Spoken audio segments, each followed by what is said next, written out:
Oh les mecs, j'ai eu une idée de film de ouf. Mais une bête d'idée de film. Écoutez-moi bien. C'est l'histoire d'un mec, un peu beau gosse, un peu mystérieux, les yeux un peu ombragés. Steve McJones, il s'appelle. Déjà, le nom, il déchire, oui ou non? Il travaille un peu à la CIA et un peu au FBI. C'est le top des agents secrets de tous les États-Unis. C'est le mec qu'on envoie sur les missions les plus dangereuses, tu vois, sur les missions les plus importantes, c'est lui, quoi. Tu vois, il est en place, le mec. Il a des bêtes d'armes et tout.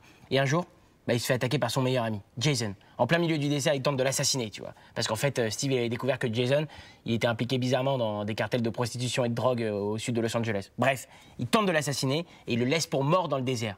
Mais Steve, il est pas mort. Il prépare sa vengeance. Le problème, c'est que Jason, il est reparti à Los Angeles et il a pécho Janet, la meuf de Steve. Pas bien. Donc Steve, il est vénère. Il part au Tibet pour apprendre le karaté et préparer sa vengeance. Il rencontre des moines tibétains. Mais au début, ils ont un peu de mal à l'accepter parce que lui, il avait fait du judo avant et c'est un peu mal vu le judo au Tibet. Et en plus, il était américain, c'est encore plus mal vu, quoi. Mais il fait quand même l'entraînement avec eux. Il se bat. C'est un mec comme ça, Steve, tu vois. C'est un mec comme ça. Et au final, il arrive à se faire pote avec eux. Et il devient le chef des moines tibétains. Classe, quand même. Il prend tous ses moines tibétains, ils repartent à Los Angeles, il défonce Jason et il sauve Janet. Boum! Elle défonce mon histoire ou quoi? Ouais, c'est bien. Mais comment on va faire pour trouver des moines tibétains? Il y a Julien en terminale 6. Je lui ai déjà demandé, il est plutôt d'accord. Il est chinois, il a sûrement des frères ou des cousins. Et t'as pensé à qui pour le rôle de Steve McJones? Steve McJones, c'est évident pour nous tous, non? C'est moi. Faut quelqu'un qui ait des qualités physiques impressionnantes et du charisme. Tout moi, quoi. Ah ouais? Pourquoi c'est toi qui se ferait la vedette du film? Parce que c'est mon film, c'est moi qui choisis qui c'est la vedette. Steve McJones, il a des beaux cheveux, hein, il a pas des cheveux frisés. Steve McJones, il est américain, mon pote, hein, il est pas maghrébin. Moi, je suis pas maghrébin et j'ai pas les cheveux frisés. Je pense que c'est moi, Steve McJones. Non, Steve McJones, il est musclé. Bah oui. T'as pas de muscle, toi, en fait. Non, toi, à la limite, tu pourrais faire un des moines tibétains à la retraite, quoi.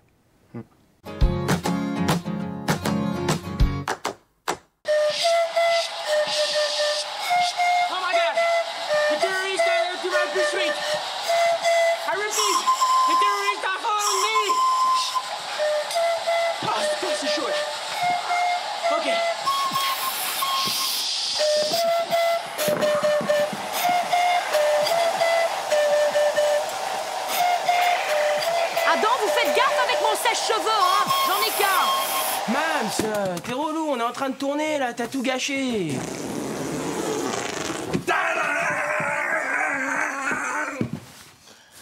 Fini de rigoler, Rika.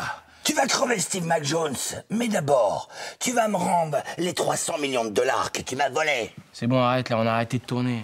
Ah merde, j'avais tout donné, moi. Un peu trop, même, ouais. Oui, et puis, vous savez, on a dit que vous veniez après que j'ai tué le nain chinois.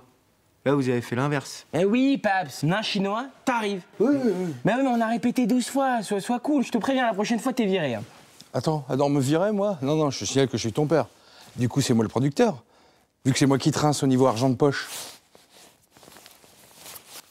Ok? Alors, on y va, on y retourne, en place! Et silence plateau, Babette!